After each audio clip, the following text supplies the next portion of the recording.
Hello, Cancer, Sun, Moon, Rising, and Venus sign. Sana po ay nasa mabuti kayong kalagayan. Welcome back po sa Star Tarot. Kung bago kayo rito, welcome na welcome din po kayo. And thank you po sa inyong suporta. I truly appreciate it. God bless you all. Tignan po natin ngayon ang mga messages for Cancer for October 15 to 21.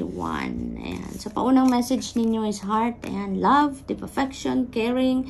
Napaka mapagmahal ninyo ngayon. You're full of love. Ngayon, umuusok ng pagmamahal ang puso ni Cancer sa ngayon. You're going to be very caring ngayon sa mga loved ones ninyo. You're just going to express your love and deep affection for them, Cancer, no? Or maybe ito din ang inyong mararamdaman sa ngayon, no?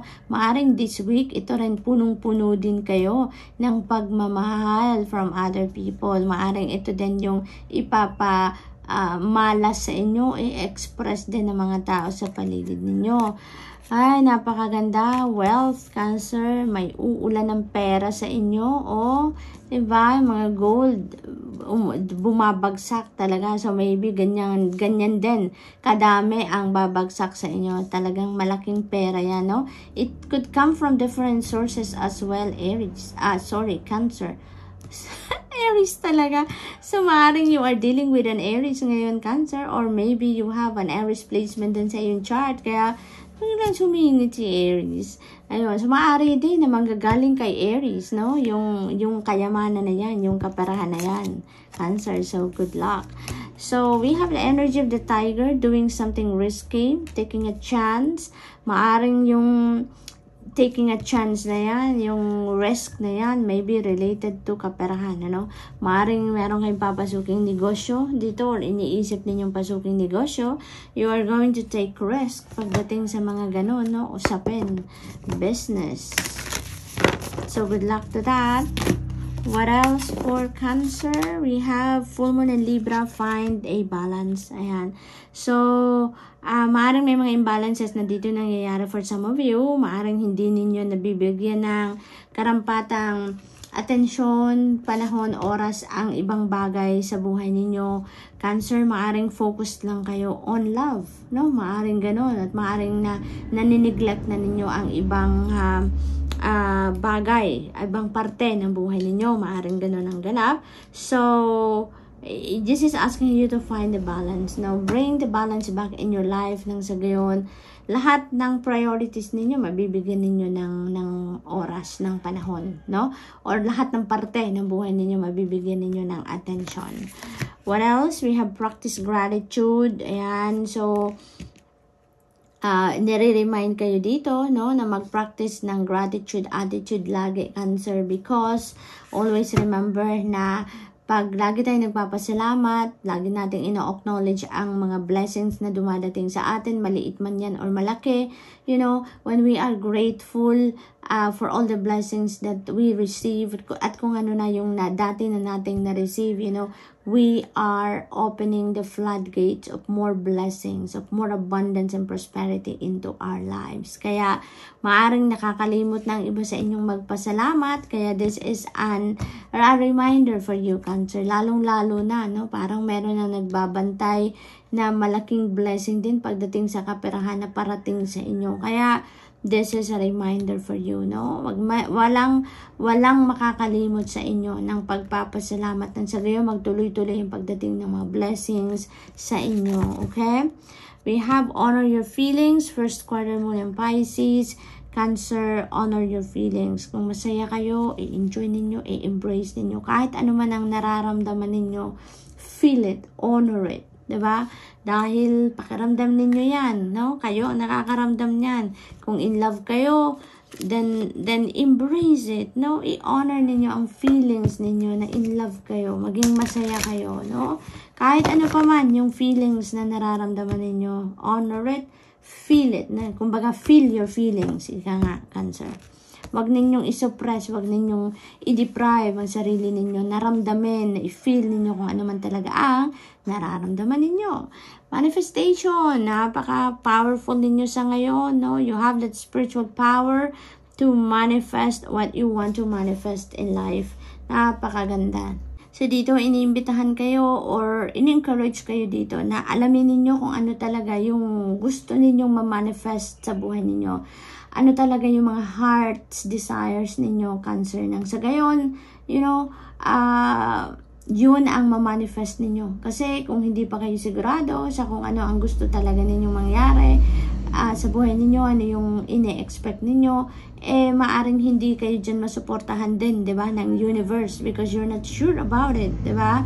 Kaya dapat sigurado kayo kung ano talaga yung mga heart desires niyo, ano yung pangarap niyo, what are your goals, what are your plans, di ba, na gusto niyo sa katuparan, nang sa gayon masuportahan kayo ng divine universe dito, no? You have the power to manifest ngayon. Kaya siguraduhin ninyo kung ano yung gusto ninyong makita sa inyong 3D reality. Nang sa gayon, yun talaga ang ma-attract ninyo towards you. Okay? We have protection, and so you are protected, no? Cancer, you have nothing to worry about.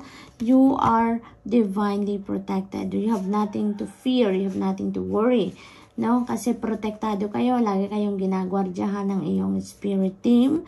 This is also a reminder for some of you spiritual workers na before you embark on your spiritual work, lagi kayong maglagay muna kayo ng shield, protective shield around you in your negative in your energetic field, no, yung ganon. So what else? We have believe in magic. Cancer, magtiwala kayo. Everything is magical, no? Everything is magic. Everything is magical moments na nangyayari sa buhay natin. Maraming bagay din, di ba, na nangyayari, nag-unfold na sa buhay natin na hindi natin alam ang dahilan. May mga bagay na nangyayari na hindi natin alam ang rason bakit nangyari. Di ba? Yung mga ganon. And they are all magic, no? They are all magic. Kaya pag naniniwala kayo sa magic, mas marami pang magical moments ang mag-unfold right before your eyes, no? And this is like miracles, no? Ang miracles, 'di ba?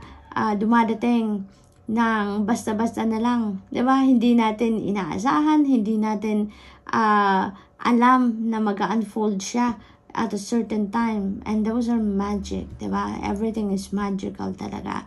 So, maaari ngayong Cancer, may mga magical moments na mangyayari sa buhay ninyo sa ngayon. Huwag na ninyong hanapan ng rason, huwag na ninyong hanapan ng dahilan. Let's just unfold, diba?